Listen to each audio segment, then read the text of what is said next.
Hey guys, Ricky here with the DoD Contract Academy podcast. Merry Christmas. It's December 29th, 2022.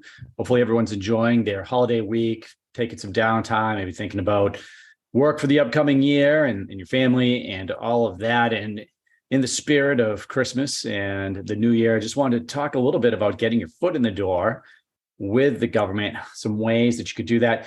Before I get into that, we'll ask you, hey, if you haven't subscribed to the podcast, please do so and leave a review. I'm not very good about asking you guys to do that, but it does really help. And we're in the top 5% of all podcasts right now, and I'd like to get us up into the top 1%. So leaving reviews and subscribing really helps. We don't have ads or any of that on the podcast. So it's really just the reviews and the subscribes. It's really what is going to drive traffic to the podcast. Share it with your friends.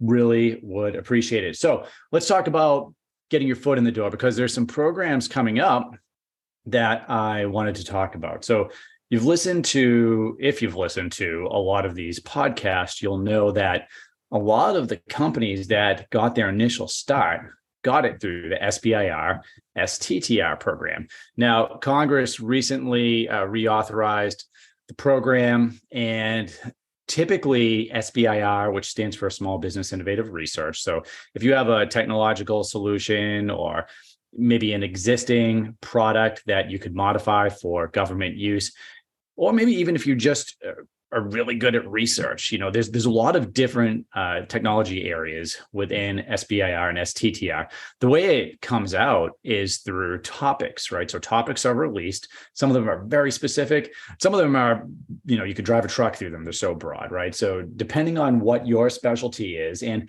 what the topic is, you may be able to submit usually it's a white paper of some sort. It's not a 100-page proposal or anything, 5 to 10 pages typically. They're all a little bit different, so don't quote me on that. But a phase one SBIR or STTR is usually relatively simple to put a submission in for. So there is an upcoming release. So there's a pre-release for the Department of Defense on January 11th, 2023. I'm looking at it right now. So keep your eye out for that. You can go to sbir.gov and you can take a look at the schedule for the phase one SBIR topics that are going to come out. So coming out in January, if their schedule is accurate, we're going to look at DoD. So on January 11th, you'll see the pre-release. We're also seeing, it looks like the Department of Commerce and NASA will also have January releases. So that means that a pre-release is typically you're going to see the topics that you can submit a proposal or application for. But when it opens, so for the Department of Commerce and for the Department of Commerce and NASA, looks like theirs opens in January. So what that would mean is, and it doesn't have a specific date, but when they do open, you would be able to submit at that time. So you'll be able to go in, take a look at what the topics are and submit.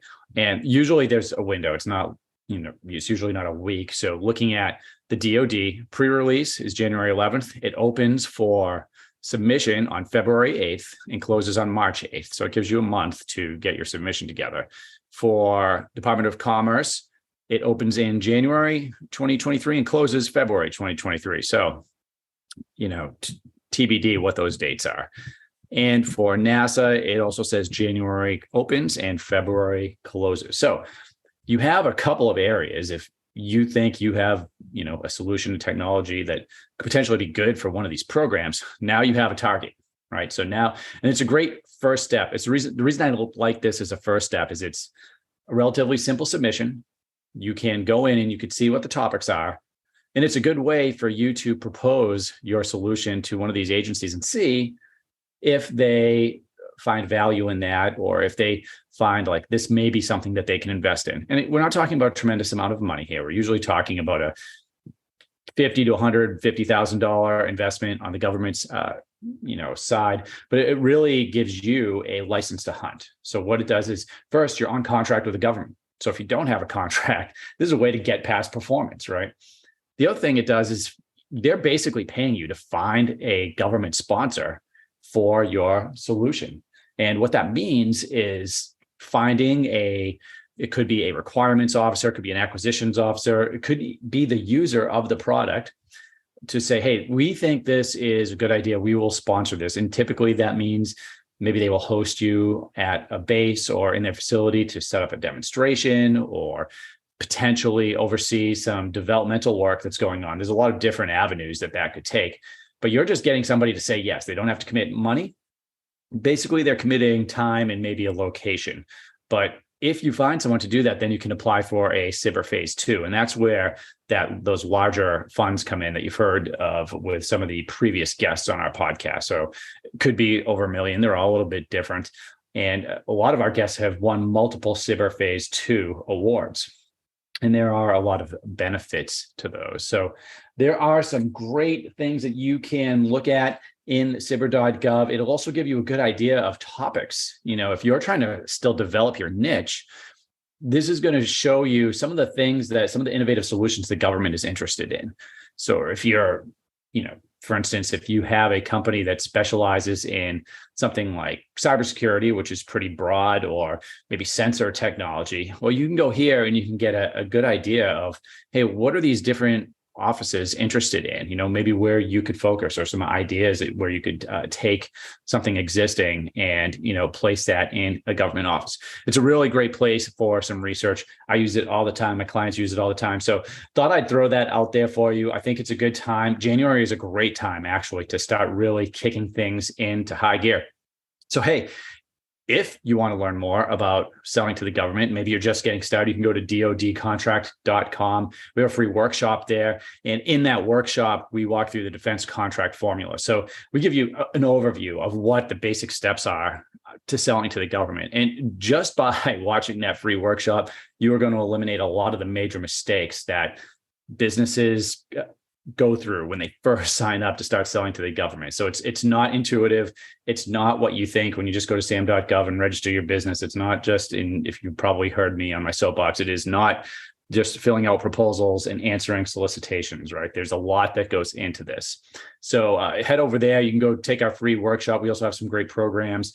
You could certainly join DoD Contract Academy, and that's a monthly program where you get access to all of our training and then questions answered. So I specifically will answer the questions that our students have, and we have more advanced programs where I work with companies and kind of get my eyes on their business, figure out their niche for them, help them get started so they can start selling correctly. So we talked a little bit about SBIR. We didn't get too much into STTR. The only difference there typically being STTR is going to be a program where you partner with a nonprofit. So a nonprofit like a university, for instance. So, and that's another avenue. So you'll see STTRs as well as SBIRs, but I did want to make you aware of what you're going to see there. So no guest on this podcast today. We have some great guests lined up. And if you've been listening, you can see we're bringing in a lot of businesses that have seen a lot of success here. So I'm really pumped and motivated to see how many small businesses are now seeing the opportunity with the government and how this can either exponentially increase what you're bringing in, or maybe just bring in a different line of revenue, a new customer base to, offset some of the fluctuation that's going on in the marketplace right now. Whatever it is, take a look at it. The government is probably buying what you sell, and this is a great way to increase the value of your business as well. So DoDContract.com. Take care. I will see you next week with a new guest, and I am looking forward to seeing you in DoD Contract Academy. And don't forget, subscribe, leave a review. Okay, thanks. Cheers.